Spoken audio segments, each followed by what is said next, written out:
¿Qué tal, gente? Bienvenidos todos una vez más a tu espacio Acontecer.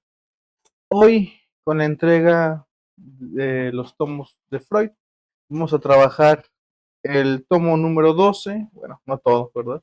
En específico, el capítulo que habla sobre la transferencia, titulado Sobre la dinámica de transferencia de 1912, en donde Freud aborda estos puntos esenciales que se requieren para la práctica analítica. Recordemos que aquí ya hay un bagaje importante en cuanto a la concepción del psicoanálisis, ¿sí? Entonces aquí Freud empieza a puntualizar conceptos importantes para acuñar la práctica psicoanalítica. Quédense, está muy interesante el capítulo de hoy porque hablaremos del amor, las identificaciones, los procesos por los cuales los pacientes se quedan y se van, etcétera. Entonces, empezamos. Sobre la dinámica de transferencia de 1912. ¿Qué es eso de la transferencia para Freud? De manera muy sencilla e incluso muy reducida, la transferencia es la forma dinámica y económica en la que un sujeto se mueve y se identifica con los otros, a partir, claro, de una base por la cual este sujeto puede demandar al otro una especie de identificación por medio de esta dinámica económica. Decimos dinámica y económica, puesto que el sujeto es un sujeto en constante movimiento dentro de su condición como sujeto social. Por eso es que todo el tiempo está en constante transferencia de, vamos a decir, y nos meteremos más a fondo después, transfiere eso que le sirve para que el otro le mire. En un psicoanálisis es eso justo lo que se pone en juego. El sujeto llega con un malestar que necesita ser atendido, y durante el transcurso de las sesiones es lo que se espera. Se genera una transferencia por parte del sujeto analizante hacia su analista, o sea, lo ve como alguien con quien puede hablar de eso que le aqueja. Se la figura pues a un padre, una madre, un amigo, la pareja, alguien con quien puede abrirse sus deseos más íntimos, aunque también puede generarse otro tipo de transferencia en el cual la figura del analista represente a alguien odiado. Se puede decir que la transferencia es una forma de proyectar el amor con el que fuimos criados. Y bueno, para ejemplificar esto que se intenta decir aquí, voy a leer la cita de la página 97 para que se entienda por dónde más o menos es que vamos a ir yendo. Dice, todo ser humano, por efecto conjugado de sus disposiciones innatas y de los influjos que recibe en su infancia, adquiere una especificidad determinada para el ejercicio de su vida amorosa, o sea, para las condiciones de amor que establecerá y las pulsiones que satisfará, así como para las metas que habrá de fijarse. ¿Mm? Lo que sucede aquí es que el sujeto puede ir fijando relaciones en su continuo desarrollo de vida, que serán equiparables en medida a vivencias de su infancia, aunque hay que recalcar que esto no es inmutable, puesto que uno puede desarrollar nuevas formas de relación frente a impresiones recientes de su vida. Lo que hay que tomar nota de todo esto es que para Freud solo un sector de esas emociones de la vida amorosa ha navegado por el desarrollo psíquico, y que eso que se ha formado se vuelve hacia la realidad objetiva y que dará pie a la personalidad, o sea, la formación de la personalidad consciente. O sea, una parte muy importante de nuestra personalidad viene dada a esta abstracción de amor de nuestro desarrollo de la vida infante hasta la adulta. Por ejemplo, hace tiempo atendí el caso de un adolescente de padre adinerado, el cual por identificación había aprendido que las únicas formas de ser amado eran las de presentarse ante el otro como alguien poderoso, como alguien al que debían de respetar por su fortaleza. Y ojo, no es que esto esté mal, sino que uno en su subjetividad va formando material consciente que se puede transferir a otros y por el cual somos vistos. Y lo que nos sirve para relacionarnos en el afuera es el resultado de todo esto, pues serán esas formas angustiantes que impiden un desarrollo humano pleno en la sociedad.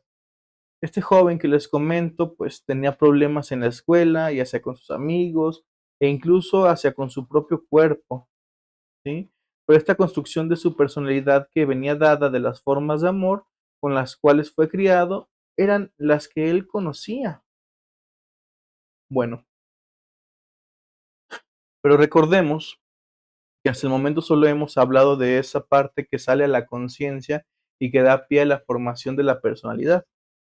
Esas mociones libidinales que se establecen en lo consciente y que permiten relacionarnos y formar nuestra personalidad, también tienen una parte que está apartada de la personalidad consciente, así como también de la realidad objetiva, mociones libidinales que solo pueden desplegarse en la fantasía o permanecen inconscientes.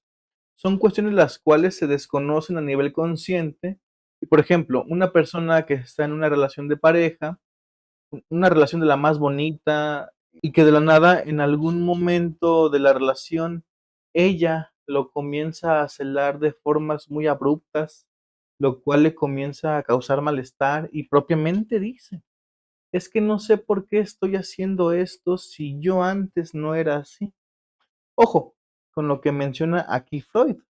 Y si la necesidad de amor de alguien no está satisfecha de manera exhaustiva por la realidad, él se verá precisado a volcarse con unas representaciones expectativa libidinosas hacia cada nueva persona que aparezca, y es muy probable que las dos porciones de su líbido, la susceptible de conciencia y la inconsciente, participen de tal acomodamiento. A ver, y no es que uno vaya de aquí para allá enamorándose de todas las personas que se nos presentan en nuestra vida. Lo que nos marca aquí Freud es que somos susceptibles de transferir algo de ese amor de manera consciente e inconsciente a aquellas personas que nos representen algo. O como a mí me gusta decirlo, a aquellos sujetos que se nos identifiquen en algo. Por eso es que concurren los sujetos a un análisis y bueno, los sujetos que hacen análisis, pues, porque hay algo que resulta inteligible para el propio sujeto, algo de esa investidura libidinal que depositada en la expectativa de otro sujeto le haya resultado insatisfecha, que si se logra la transferencia, esa economía pulsional que no le resultó allá afuera se le transfiera hacia el psicoanalista. Hay muchos casos en los que después de una ruptura amorosa, el sujeto va donde el psicólogo a que le escuche, o después de un mal trabajo, o después de la muerte de alguien, etcétera. Los ejemplos son muchos. Es porque algo de esas dos condiciones, la consciente y la inconsciente, resultan insatisfechas, ya no se pueden lograr, ya no está el sujeto u objeto al cual se le depositaban. Entonces ya no se sabe qué hacer. Y bueno, es que también ese es el motivo por el cual decimos que amamos. El sujeto no ama a la otra persona por lo que le da o por lo que es, sino por lo que le significa. Lo mismo pasa cuando se pasa del amor al odio, o sea, una investidura se anuda a clichés de forma de amar que son preexistentes a la persona a la cual se le deposita eso, y posterior a esto se le dotará al sujeto de esa gracia con la cual el sujeto pretende entender, ser amado y amar. En toda dinámica de transferencia que se da, siempre está en juego esta investidura libidinal por la cual el sujeto le significa algo a aquel que le deposita esa necesidad de satisfacer eso que le falta. Luego, no es raro que un paciente se enamore de su analista, o que un alumno se enamore de su profesor, o que un paciente hospitalario desarrolle afectos por sus médicos tratantes, o que un cliente se enamore de su abogado.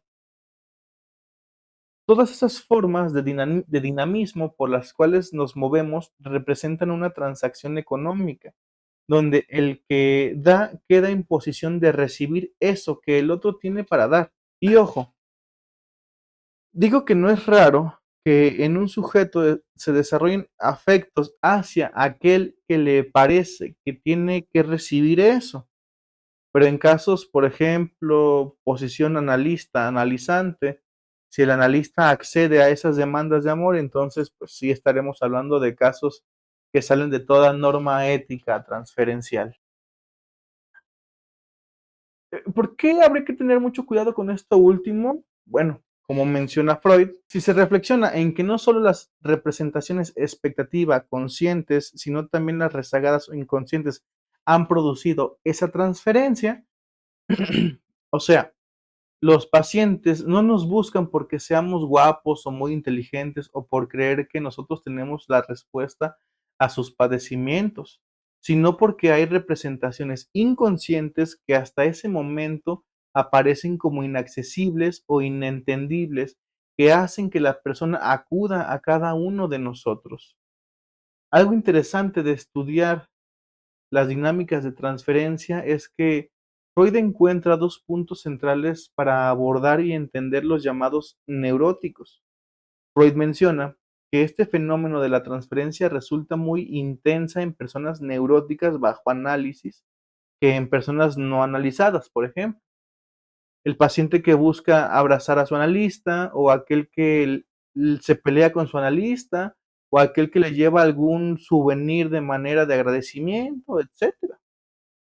El segundo fenómeno, y que resulta vital importancia entenderlo, creo yo, sea cual sea la formación psicológica que se tenga, en análisis, la transferencia llega a generar la más fuerte resistencia al tratamiento, o sea, una especie de sentimiento salutífero como condición de éxito. Aquellos sujetos que después de pocas sesiones y peculiarmente luego o estando a punto de tocar temas que resultan penosos, sensibles o temerosos, peculiarmente sienten un alivio salutífero que les da la pauta para no seguir con su tratamiento. En análisis, esto puede llegar a ser una resistencia.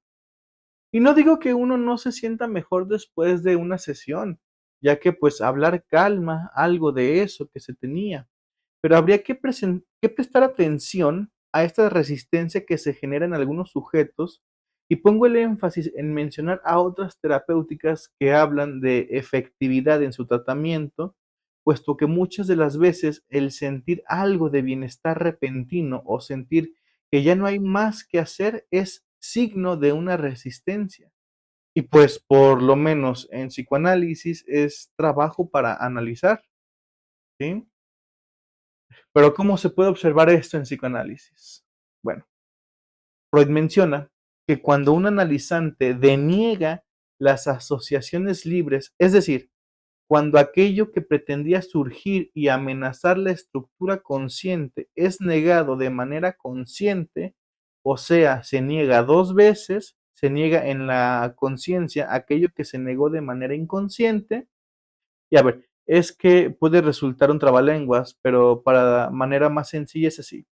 Cuando el analizante dice, no tengo nada que contar, no se me ocurre nada, o se le olvida que tenía su cita, o después de algo de lo que se dio cuenta decide ya no ir más, ¿sí?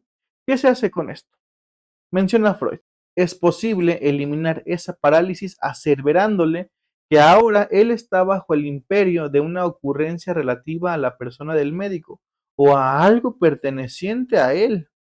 O sea, que eso que está pasando está más allá de lo que el psicoanalista le representa, o más allá de ese intento de que el psicoanalista le devuelva algo, incluso más allá de algo que le pertenece a él como responsable de su padecimiento o de su sentir.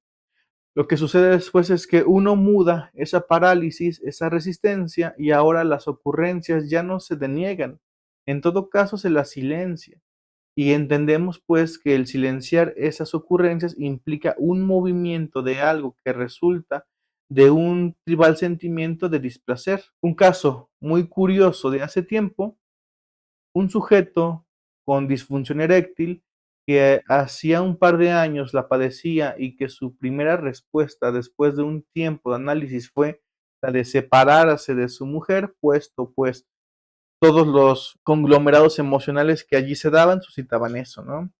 Eso se pudiera entender como una posible respuesta a la angustia que le generaba todo esto de la disfunción, pero no era algo que realmente él deseaba.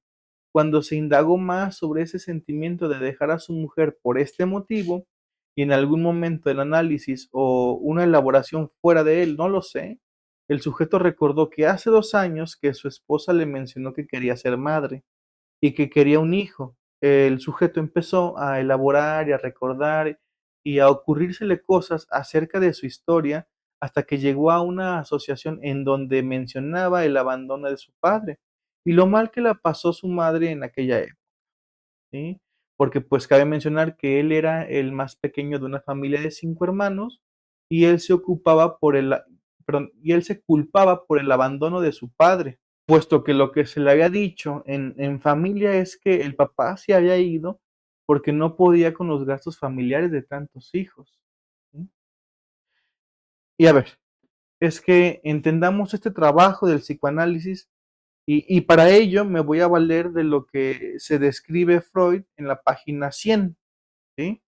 Dice así, vale decir, disminuye el sector de la libido susceptible de conciencia vuelta hacia la realidad y en esa misma medida aumenta el sector de ella extrañada de la realidad objetiva inconsciente, que si bien produce todavía alimentar las fantasías de la persona, perdón, que si bien puede todavía alimentar las fantasías de la persona, pertenece a lo inconsciente. La libido, en todo o en parte, se ha internado por el camino de la regresión y reanima los imagos infantiles. Y bien, hasta allí la sigue la cura analítica, que quiere pillarla, volverla de nuevo asequible a la conciencia y por último ponerla al servicio de la realidad objetiva. Toda vez que la investigación analítica tropieza con la libido retirada en sus escondrijos, no puede menos que estallar un combate. Todas las fuerzas que causaron la regresión de la libido se elevarán como unas resistencias al trabajo para conservar ese nuevo estado. En efecto, si la introversión o regresión de la libido no se hubiera justificado por una determinada relación con el mundo exterior, en los términos más universales, por la frustración de la satisfacción, más aún, si no hubiera sido acorde al fin en ese instante, no habría podido producirse en modo alguno. Cuando un sujeto sufre alguna eventualidad en la realidad que le hace asistir a análisis, el sector de la libido, vuelta hacia la realidad y susceptible de conciencia, disminuye para protegerse de los vasallajes de la afuera. En consecuencia, y en esa misma medida, aumenta el sector de esa realidad objetiva inconsciente, que solamente alimenta las fantasías de la persona. La libido, como ya no está eso de la afuera que antes estaba, entiéndase, una pareja, un familiar, un trabajo, algo que se perdió, tiene un camino regresivo hacia imagos infantiles, o sea, donde ese amor se siga cumpliendo. Claro, todo esto en la fantasía. El trabajo del psicoanálisis es seguir todo ese bagaje hasta esas instancias para volver eso asequible para la conciencia y posterior a eso, poner eso a servicio de la realidad objetiva.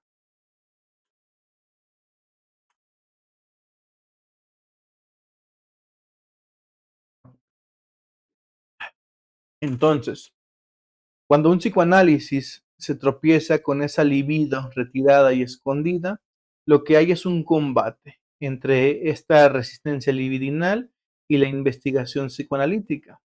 Entonces recordemos que esa libido retirada de ese objeto que resultó insatisfactorio se condensa en imagos infantiles. allí se resguardan. Bueno, todas esas cargas libidinales saldrán como resistencias para poder conservar ese nuevo estado, donde se cree que todo estará bien. O sea, lo que se menciona aquí es que son esas mismas fuerzas con las que nos identificamos en el mundo exterior, que si de cierta forma se ven amedrentadas por lo que sea que fuera, son esas mismas cargas libidinales las que producirán esas resistencias, pero que sin ellas no se podría producir de modo alguno los sujetos. O sea, estamos a merced de ellas. Ahora, en un trabajo psicoanalítico, lo que se intenta hacer es liberar esa carga libidinal que quedó alojada en esas partes complejas pertenecientes a lo inconsciente, en un intento por vencer esa atracción de lo inconsciente, cancelar la represión de las pulsiones inconscientes y de sus producciones. El análisis lo que hace es librar combate con las resistencias de ambas fuentes, y la resistencia es algo que nos acompaña durante todo el tratamiento. Cada ocurrencia singular, cada acto del paciente, se toman en cuenta para observar esas resistencias y se constituyen como un compromiso entre las fuerzas cuya meta es la salud y aquellas que su meta pues es lo contrario. Y fíjense, aquí hay una cita de la página 101 que me gustaría leer para que se comprenda todo esto. Dice, pues bien, si se persigue un complejo patógeno desde su subrogación en lo consciente, llamativa como síntoma o bien totalmente inadvertida, hasta su raíz en lo inconsciente, enseguida se entrará en una región donde la resistencia se hace valer con tanta nitidez que la ocurrencia siguiente no puede menos que dar razón de ella y aparecer como un compromiso. Entre sus requerimientos y los del trabajo de investigación, en este punto, según lo atestigua la experiencia, sobreviene la transferencia. Si algo del material del complejo, o sea, de su contenido, es apropiado para ser transferido sobre la persona del médico, esta transferencia se produce. Da por resultado la ocurrencia inmediata y se anuncia mediante los indicios de una resistencia. Por ejemplo, mediante una detención de las ocurrencias. De esta experiencia inferimos que la idea transferencial ha irrumpido hasta la conciencia, a expensas de todas las otras posibilidades de ocurrencia, porque presta acatamiento también a la resistencia. Un proceso así se repite innumerables veces en la trayectoria de un análisis. Siempre que uno se aproxima a un complejo patógeno, primero se adelanta hasta la conciencia la parte del complejo susceptible de ser transferida y es defendida con la máxima tenacidad. Cuando Freud habla de perseguir un complejo patógeno desde su subrogación consciente hasta su raíz inconsciente, nos habla sobre este proceso por el cual el sujeto llega con un síntoma o con algo que para él pasa inadvertido, pero que es causa de angustia, proceso por el cual el sujeto habla y asocia experiencias. Si se llega hasta esas instancias, estaremos hablando de terrenos de la resistencia, donde resulta evidente que existe algo que nos da razón de su existencia, ya que lo que sucede en estos casos es que parece como una formación, perdón, es que aparece como una formación de compromiso entre el trabajo de análisis y los requerimientos inconscientes del sujeto analizante. Aquí es donde sobreviene la transferencia, o sea, si algo de ese material complejo inconsciente es apropiado para ser transferido sobre la persona del analista, esta transferencia se produce, o sea, hay una ocurrencia inmediata y se anuncia inmediatamente los indicios de una resistencia. Por ejemplo, cuando un paciente o analizante, porque esto sucede en todas las áreas de la psicología, Cuando un paciente o analizante está narrando alguna vivencia y comienza a hablar de más cosas, a anudar más vivencias, sentimientos, cargas emotivas, y de repente para su habla y dice, no me acuerdo qué era lo que estaba hablando, o no sé por qué dije eso, cuestiones que detienen las ocurrencias. Freud nos dice que es allí donde podemos dar cuenta que la idea transferencial ha irrumpido hasta la conciencia, porque esta idea se presenta también para la resistencia. Esto nos dice Freud y es lo que se ve constantemente en análisis, es lo que sucede innumerables veces en un proceso. Siempre que uno está por aproximarse a ese complejo patógeno, primero se adelanta la cuota susceptible de ser transferida hasta la conciencia y es defendida con mucha tenacidad. Por eso luego no es de extrañarse cuando hay pacientes que después de una sesión algo angustiante, a la otra sesión se les olvide su cita, o pacientes que deciden ya no regresar después de haber escuchado algo que tocó esas fibras, o incluso pacientes que optan por enamorarse de su terapeuta, o aquellos que llegan, pues incluso a odiarlos, ¿no? Y bueno, pero una vez que se logra vencer estas resistencias, los otros complejos resultan con menor dificultad. El psicoanálisis lo que ofrece en su tiempo prolongado es eso, ver con mejor nitidez que unas meras desfiguraciones del material patógeno no protegen a este de su encubrimiento. Lo que sucede después es que pueda valerse de una modalidad de desfiguración que le ofrezcan las máximas ventajas, o sea, un entendimiento de desfiguración por transferencia donde todos los conflictos tienen que librarse en definitiva en el terreno de la transferencia. O sea, poder situarse frente a ese malestar del cual uno se queja y hacerse partícipe de él. ¿Sí? Un momento.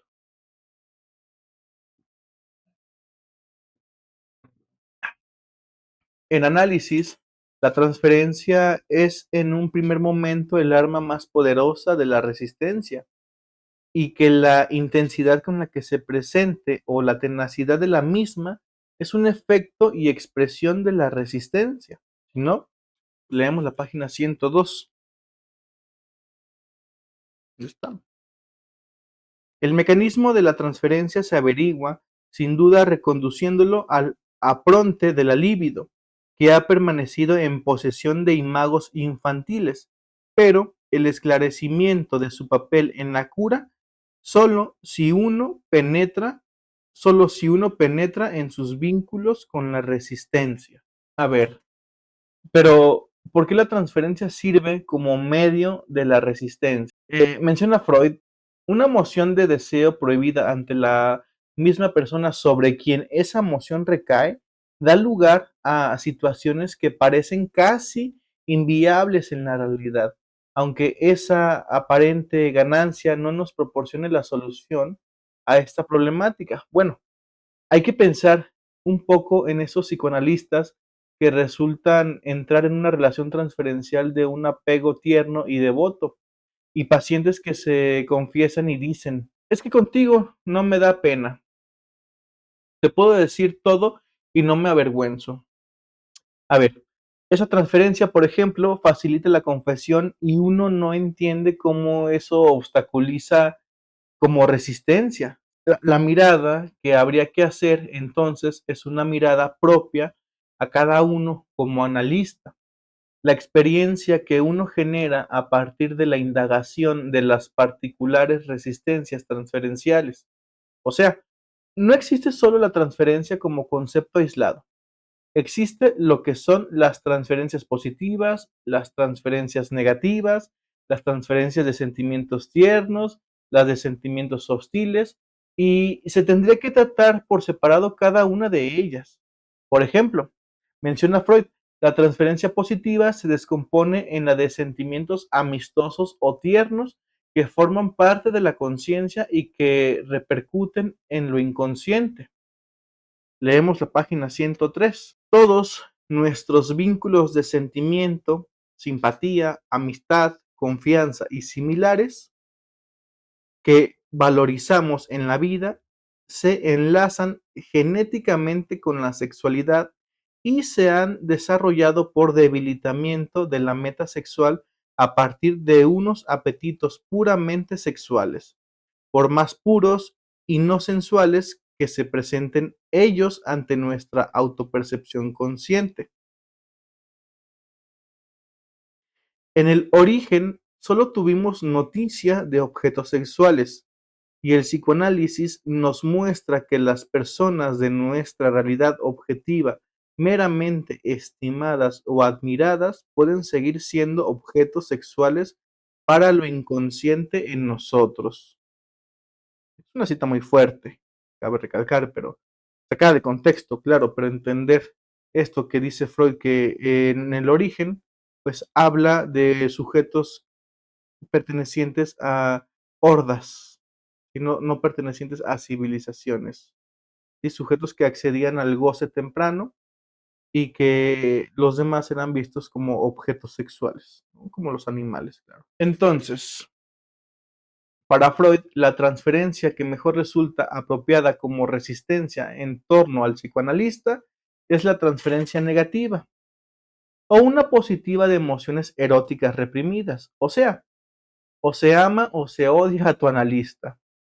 Aunque habría que prestar atención a esto, puesto que si hacemos conscientes esta carga libidinal, puede que lo que exista en eso sea un psicoanálisis basado en la sugestión. Cuando un psicoanalista se posiciona en ese supuesto donde el analizante lo está poniendo y se mueve desde allí, o sea, si accede a esa transferencia, lo que hay es un modo sugestivo de lo que se cree es la mejora psíquica del sujeto. Y bueno, recordemos que para que todo esto se pueda dar, para que toda esta lucha por encontrarse, todo este camino escabroso del conocimiento de sí, no habría que olvidar la regla primordial de todo psicoanálisis, que es: usted debe comunicar sin previa crítica todo en cuanto le venga a la mente. Y bueno, ya para terminar con este video, me gustaría leerles esta última cita con la que termina el texto y que me parece muy rica en cuanto a entendimiento de lo que es el fenómeno de la transferencia. Dice: en la pesquisa de la libido extraviada de lo consciente, uno ha penetrado en el ámbito de lo inconsciente, y las relaciones que uno obtiene hacen salir a la luz muchos caracteres de los procesos inconscientes, tal como ellos tenemos noticia por el estudio de los sueños. Las mociones inconscientes no quieren ser recordadas como la cura lo desea, sino que aspiran a reproducirse en consonancia con la atemporalidad y la capacidad de alucinación de lo inconsciente. Al igual que en el sueño, el enfermo atribuye condición presente y realidad objetiva a los resultados del despertar de sus mociones inconscientes, quiere actuar sus pasiones sin atender a la situación objetiva. El médico quiere constreñirlo a insertar esas mociones de sentimiento en la trama del tratamiento y en la de su biografía, subordinarlas al abordaje cognitivo y discernirlas por su valor psíquico. Esta lucha entre médico y paciente, entre intelecto y vida pulsional, entre discernir y querer, se desenvuelve casi exclusivamente en torno de los fenómenos transferenciales. Es en este campo donde debe obtenerse la victoria cuya expresión será sanar duraderamente la neurosis.